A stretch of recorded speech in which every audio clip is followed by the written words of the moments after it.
You ever meet someone and you just feel it?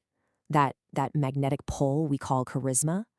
For so long, we've all been led to believe it's some kind of magic. You're either born with it or you're not. But what if that whole idea is just wrong?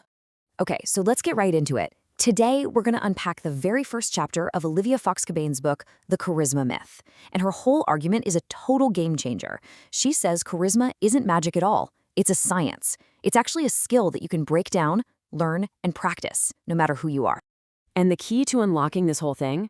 It starts with this one kind of strange quote. Seriously, this sentence holds the entire secret to what real charisma is all about. And it comes from a story about a very important dinner party. So I want you to picture this. It's London, way back in 1886. You've got these two political rivals, William Gladstone and Benjamin Disraeli, and they are duking it out to become the next prime minister. And in the final week of the election, they both, completely by chance, take the same young woman out to dinner.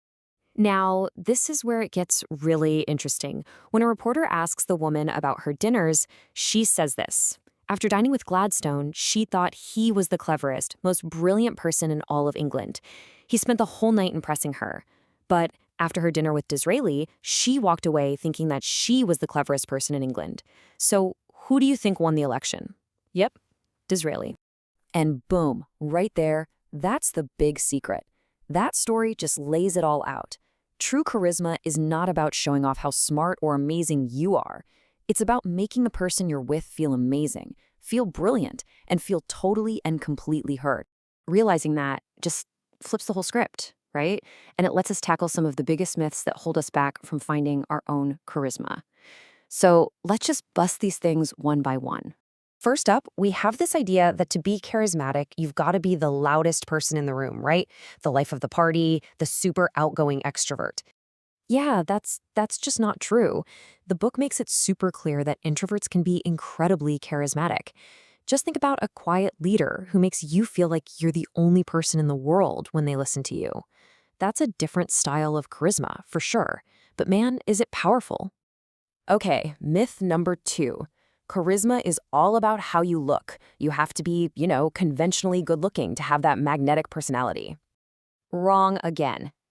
I mean, think about Winston Churchill. Not exactly a Hollywood heartthrob, but he was one of the most charismatic and influential leaders in history.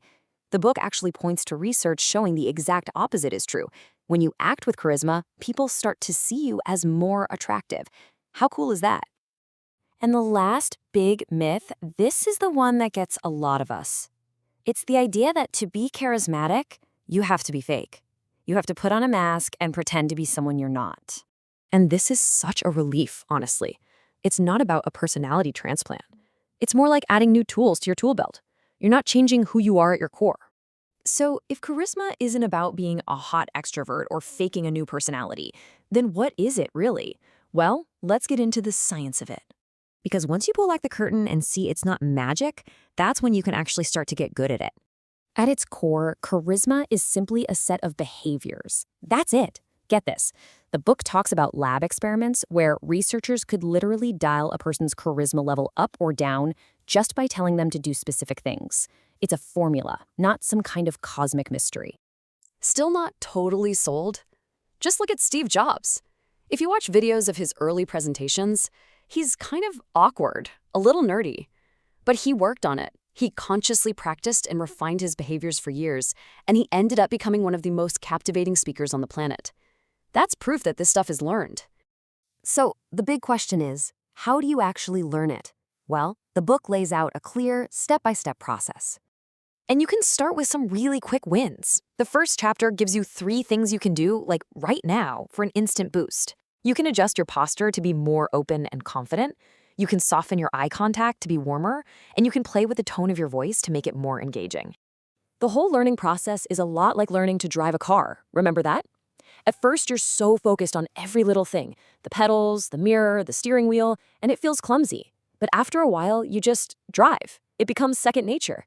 It's the same thing here. You learn the science, get the tools, practice them, and eventually they just become a natural part of how you interact.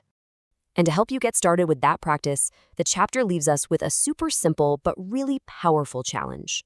It's called the Disraeli Challenge. For the next 24 hours, in every single conversation you have, your one and only goal is to make the other person feel like they are the most fascinating person in the world. So don't try to be impressive.